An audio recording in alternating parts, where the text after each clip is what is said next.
Okay, so due to some time constraints that we have with this week being the kind of the last week before finals, I'm going to do an abbreviated version of section 7.2. This is on adding and subtracting rational expressions. Just for the sake of time, I'm going to do just rational expressions that have a common denominator already. So we won't be getting a common denominator, it'll already be present. All right, so let's start off with remembering how to add and subtract fractions in general. Remember that you have to have a common denominator in order to add or subtract fractions. To multiply or divide fractions, you don't need a common denominator. Once you have that common denominator, you combine the numerators, and then you keep that common denominator. So 1/5 plus 3/5 is 4/5. Now we think of the denominator as being like the unit or the size of something. So this would be like 1 foot plus 3 feet is 4 feet. So think of it in terms of like units. So a common mistake is that people want to add 5 plus 5 and get 10. Very common mistake, very, very wrong. Okay, so it's not like, oh, I just did it differently. No, that would be wrong. So, all right, so we're just going to do the common denominators. So let's dive right into it. Remember, add or subtract the numerator and then just keep the common denominator. That's the big picture here. That's the big deal. Okay, so 3 over x plus 2 plus 4x over x plus 2. Notice they have the same denominator, x plus 2. That's going to stay put. Okay, don't try to add those. That stays put. But what I do add is the 3 plus 4x. Now you'll notice it says simplify right here.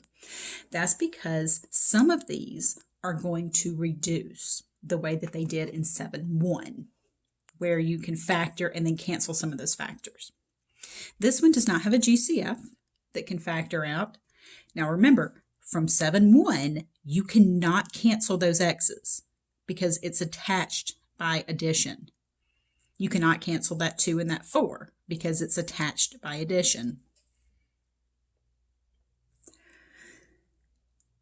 All right, so nothing cancels here. So let's go to the next one. 7x over x plus 5 plus 35 over x plus 5. They have the same denominator, so you keep that common denominator. And you can kind of see how I circled that in pink, and then I wrote this in pink to show you how I just combined the numerators and kept the common denominator. Now this one simplifies. So can you see how this one simplifies?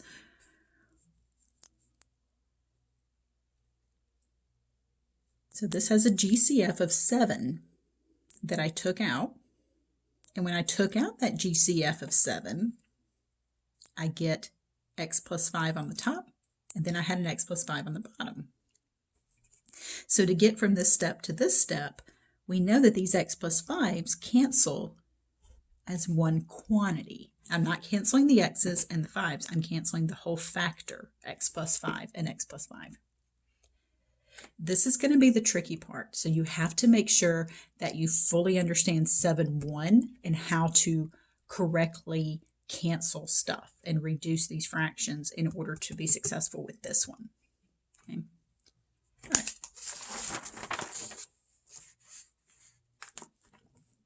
All right, so this next one, we have two fractions. They have the same denominator again. Combining the numerators, we get 6x plus 30 over x minus 6.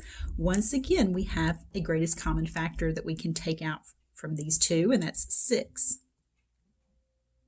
So when I take out that 6 from the top, I get x plus 5.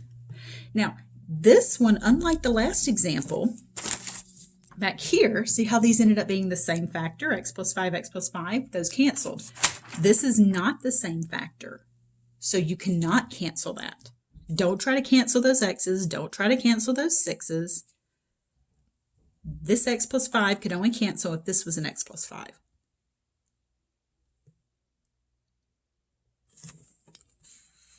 Okay. This one gets a little more challenging.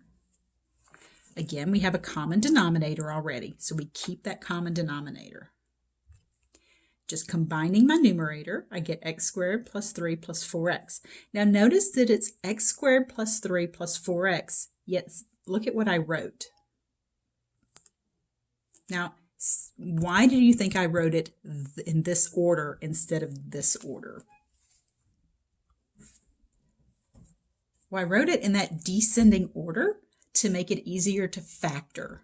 This is a trinomial where a is equal to 1. It's going to factor by trial and error.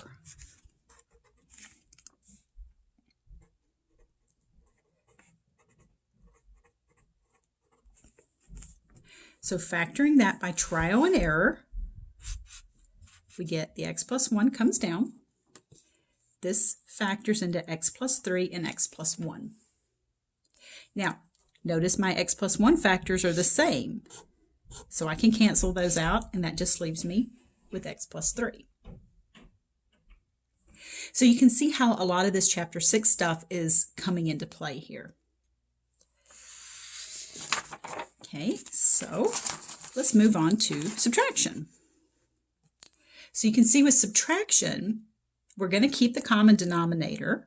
We're going to combine the numerators, but we have a new thing to have to think about, and that's distributing that negative right here, the subtraction, because I'm subtracting all of this. So I need to make sure and distribute that negative. So you can see I did that in blue. So the way that I organized it was to do all this stuff in pink, but then I showed you the sign changes in blue. So you can see I've got the 3x minus 2 minus x, and then minus times minus made that a plus 3. Now, pause the video, combine these like terms, and then see if anything will factor. And remember the factoring formula or the flow chart that I gave you, where you had to look for a GCF first and things like that. So combine these like terms, see if it factors, and see if anything cancels. All right, so we get 3x minus 1x is 2x. Minus 2 plus 3 would be positive 1. So we get 2x plus 1 over x plus 1. There's no GCF. Well, I mean, there's 1. It's always a GCF, but there's no GCF to take out. And you cannot cancel that x plus 1 and that x plus 1 because of that 2. If this 2 were on the outside of parentheses, to where it was on its own factor, and it was times all of this, then you could. So I realize that these rules seem really, really specific, but I mean, that's kind of how they go. So just, I want to show you guys all these different cases so that when you see them, you'll know what to do. All right, so let's have a look at this one. The denominators are the same. Again, we got our numerators, and I'm going to distribute that negative.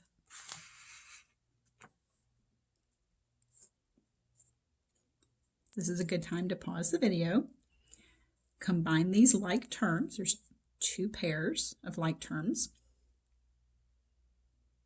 and then see if anything factors. So this one, you get negative 3x plus 6 over x plus y. Now, there is a GCF that you could take out of this top, and it's negative 3, and you get x minus 2. That one doesn't necessarily help you any. It doesn't. So I could see either one of these answers being sufficient. The only need to factor is to see if anything cancels.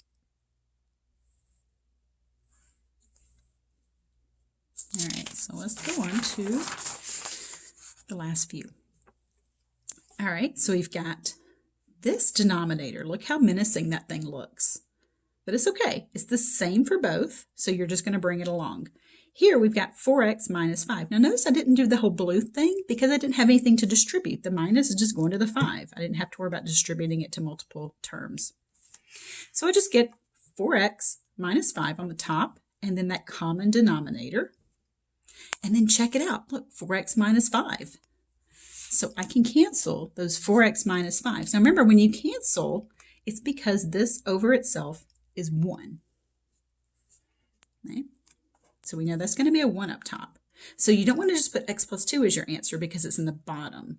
But remember that those canceling means it's going to be a 1. Now, if you wanted to talk about the restrictions, back in 7.1, we talked about the restrictions. You would have to set each one of these equal to 0 and solve it.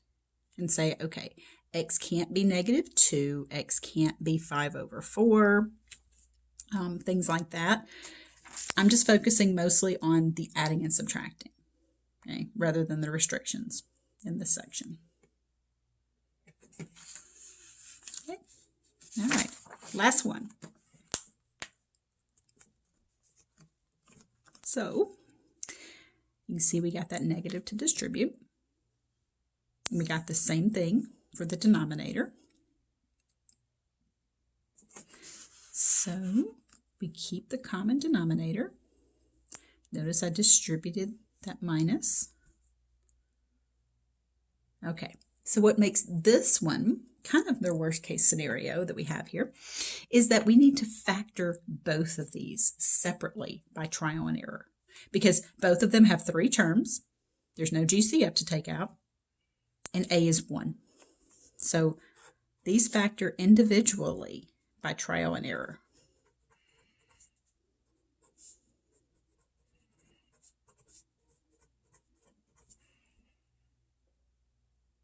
All right, so when you factor, you should pause it right now and try to factor the pink stuff and then factor the bottom here and then see if there's any factors that can cancel.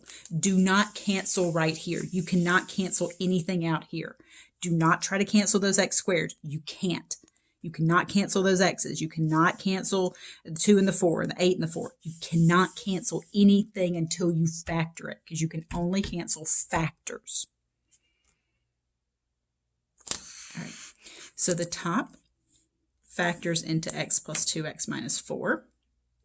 The bottom factors into x plus 2x plus 2. Now, I can cancel those factors of x plus 2. And I'm left with x minus 4 over x plus 2. Do not cancel those x's. They are part of that x minus 4 term. This x is part of that x plus 2 term. You cannot cancel parts of factors. You cannot cancel little individual terms. You have to cancel the entire factor. And factors are things that are multiplied together. All right, so that concludes section 7.2.